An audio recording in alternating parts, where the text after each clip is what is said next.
Hi friends, ఈరోజు జొన్న పిండితో రవ్వ దోశలాగా వేసుకుందాం అనుకుంటున్నాను ఫ్రెండ్స్. కొద్దిగా జొన్న పిండి, కొంచెం ఉప్మా రవ్వ, మజ్జిగ, పచ్చిమిర్చి, ఉల్లిపాయలు, అల్లం తురుము, కొత్తిమీర, కరివేపాకు అన్నీ కట్ చేసుకొని దీంట్లో కలుపుకున్నాను.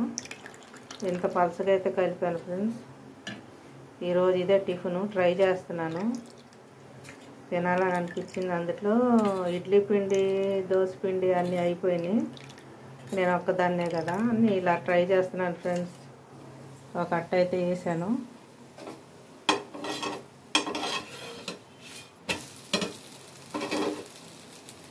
ఇది చూస్తే నాకు ఫేస్బుక్లో ఒకటి చూసాను, చాలా నవ్వు వచ్చింది నాకు.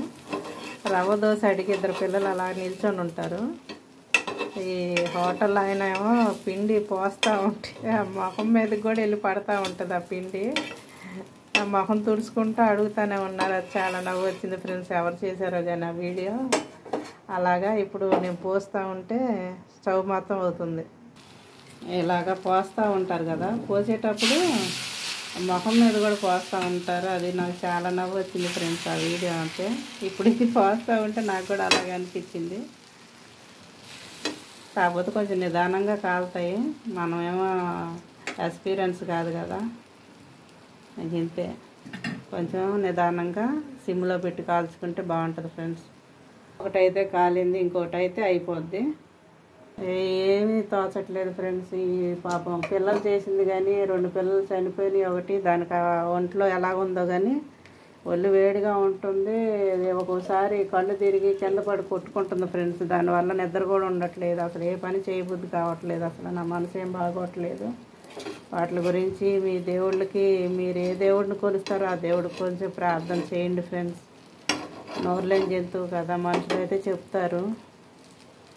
ప్రతిదీ మేము ముందు ఉంచుతున్నాను కదా, మీరు కూడా కొంచెం గుర్తు చేసుకోండి దాన్ని, ఆరోగ్యంగా ఉండాలని. ఈరోజైతే పిల్లోడిని పంపించాను పశువుల హాస్పిటల్ కాడికి తీసుకెళ్తే అన్నిటికీ చూస్తారు కదా.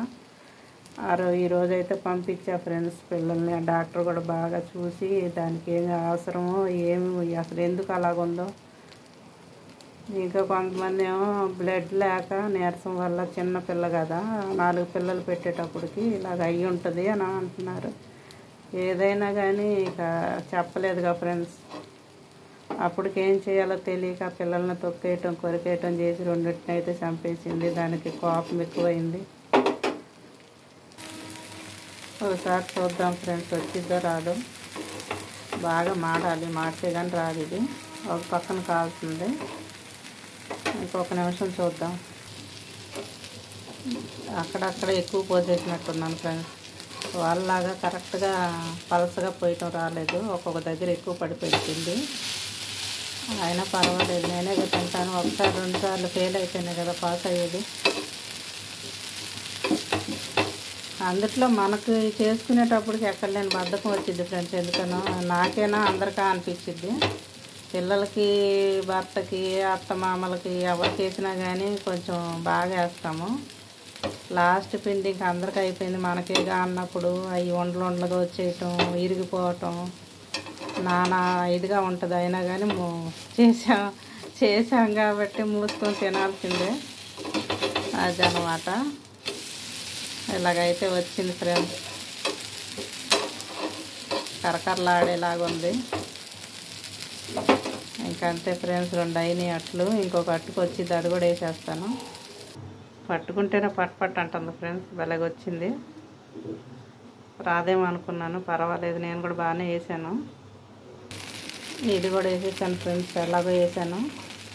ఇప్పుడు ఇది చూస్తే నాకేం గుర్తొస్తుందంటే, చిన్నప్పుడు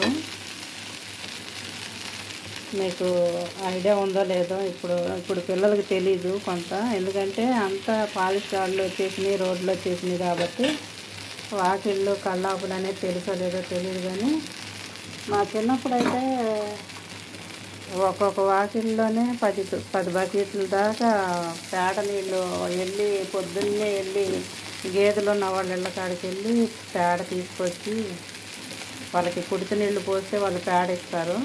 ఆ పేడ తీసుకొచ్చి కలిపి చెంబులతో ముంచి బాగా తిరగొట్టి కాఫీలాగా ఇక ఒక చేతితో పట్టుకొని ఒక చేయి అడ్డం పెట్టి కళ్ళాపు జల్లి ముగ్గేస్తే అవి అందమే వేరుగా ఉండేది ఫ్రెండ్స్. ఇప్పుడు అవన్నీ అంతరించిపోతున్నాయి అంటారు కదా, అలాగుంది ఇప్పుడు.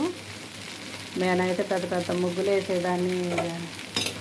ఇప్పుడు అపార్ట్మెంట్లు అవటం వల్ల ముగ్గులు శుద్ధతో గీసుకోవటం 2 గీతలు తప్ప పెద్ద ముగ్గులు అనేది లేదు ఫ్రెండ్స్. రోడ్డు మీద వేసామంటే రోడ్డు మీద 1 నిమిషంలోనే మొత్తం పాడైపోతాయి. ఈ అట్టు కూడా అయిపోయింది. ఇంక నేనైతే తినబోతున్నాను ఫ్రెండ్స్. నా పని అయ్యేటడికి 11 అయిపోతుంది. 11 అంటే ఇంక వంట కూడా స్టార్ట్ చేసేయాలి. ఇంకా అన్నం అయితే పెట్టేసాను ఫ్రెండ్స్. ఎందుకంటే నిన్నటి కర్రీస్ ఉంటాయి కదా, చేపలైనా చికెన్ అయినా మటన్ అయినా కంపల్సరీ సోమవారం ఉంటాయి. ఇంకా అవి అడ్జస్ట్ చేసేస్తారు ఫ్రెండ్స్. నేనైతే అలాగే పెట్టేస్తాను. ఇంకా పెరుగు అవి సర్దుకోవటమే ఈరోజు. నేనైతే టిఫిన్ పెట్టుకోబోతున్నాను ఫ్రెండ్స్. ఇది కూడా తీసేసుకుంటాను. ఫస్ట్ అయితే సరిగ్గా రాలేదు కానీ ఫ్రెండ్స్, రెండోసారి మూడోసారి వేసే కొద్దీ నాకు కూడా బాగా ఇక ఇలాగే చేసుకోవాలన్నట్టు అట్టు భలేగా వచ్చింది చూసారా. క్రిస్పీగా చక్కగా పేపర్ లాగా వచ్చింది. ఫస్ట్ అయితే ఇది పెనం వేడి అవ్వలేదు లాగా ఉంది, అందుకని రాలేదు ఫ్రెండ్స్. ఇప్పుడైతే చక్కగా వచ్చింది. నాకైతే ఇలా క్రిస్పీగా ఉంటే చాలా ఇష్టం. ఇలాగన్నా ఉండాలి, లేదంటే బందులాగా మెత్తగా ఉండాలి. అలాగైతే నేను ఇష్టంగా తింటాను. చూసారా అయిపోయింది. నేనైతే పెట్టేసుకున్నాను ఫ్రెండ్స్. చాలా బాగా వచ్చినాయి, పల్సగా పేపర్ దోశలాగా. పచ్చడి చేసుకునే టైం కూడా లేదు ఫ్రెండ్స్, ఎందుకంటే దాన్ని చూస్తే అసలు పనే చేయబుద్ధి కావట్లేదు. హాస్పిటల్కి వెళ్ళే ముందు ఒక చిన్న యాపిల్ ముక్క కట్ చేసి పెట్టాను రెండిటికి. అది ఒకటి మొగది తినింది కానీ ఇది తినలేదు ఫ్రెండ్స్. నోరు ఎలాగుందో ఏమో పాపం. అందుకే పచ్చడి చేయలేదు ఫ్రెండ్స్. పండు మిరపకాయ పచ్చడితో తినేస్తున్నాను. మీరేం చేశారో? ఇది మన కళ్ళాపుతో పోల్చాను కదా, అది తినేదానికి అలా అనకూడదు. కాకపోతే నాకు గుర్తొచ్చింది, చెప్పాను ఫ్రెండ్స్. మీరు కూడా ఇలా రవ్వ దోశ చేసుకోవాలంటే ఇలా చేసుకోండి. ఉప్మా రవ్వ. నేనైతే జొన్న పిండి కలిపాను. గోధుమ పిండి కూడా కలపొచ్చంట. గోధుమ పిండి అయినా మైదా పిండి అయినా కలుపుకుంటారు. నేను మైదా కలపలేదు ఫ్రెండ్స్. జొన్న పిండి, కొంచెం గోధుమ పిండి, కొంచెం ఉప్మా రవ్వ, మజ్జిగ. మిగిలినవన్నీ జీలకర్ర, ఈ కొత్తిమీర, పచ్చిమిర్చి, కరివేపాకు ఇవన్నీ సన్నగా తరిగి కలిపి పలసగా కలిపి పోసుకోవాలి ఫ్రెండ్స్. ఈరోజు ఇదే ఫ్రెండ్స్. ఇంకా వంట అయితే అన్నం వండేసాను కాబట్టి నిన్నటి కర్రీస్తో ఈ పూటకి సర్దేస్తాను ఫ్రెండ్స్.